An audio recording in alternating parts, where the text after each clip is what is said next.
40 on the east side. South winds 5 to 10 miles an hour. Communication is so important when getting off the grid. Aside from a cell phone and maybe a handheld CB, I've been pretty much neglecting this area for years. So far I've been lucky, but it's time to be a bit more responsible in the communication department. So today I'm installing a GMRS radio. After doing my homework, I decided on the Midland MXT275. This kit includes the head unit, the all-in-one handheld microphone, 12-volt power cable, and the antenna. I'm permanently installing this unit in my Jeep and found a good spot under the passenger side footwell. I'm going to wire it into my number 4 auxiliary switch, so I'll be making some modifications to the radio wiring. First step is to cut the 12-volt power plug off the radio wiring harness. Then, split the red and black power wire and remove about 3/4 of an inch of the wire insulation.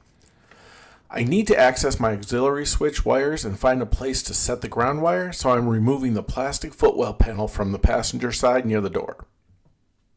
The auxiliary wires were tucked away, but I found the gray number 4 and removed about 3/4 of an inch of the insulation.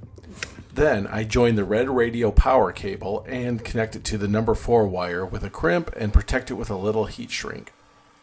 I then take the black radio wire and ground it to one of the interior bolts on the body of the Jeep. You can pretty much use any available bolt as long as it's connected to the metal part of the body. Running the antenna was probably the most challenging part of this project for me. The antenna is small and has a magnetic base, so I'm going to mount it on one of my light brackets for now. I'm running the antenna wire behind the cowl piece, down the driver's side door, and below the dash. To get the antenna wire to the passenger side, I did the old wire hanger trick and ran it through the center dash. Once through, it was an easy connection to the base unit. A little Velcro to the handset hook and I'm good to go. Now, a little bit more security out on the trails. Waves less than a foot. Highs near 60.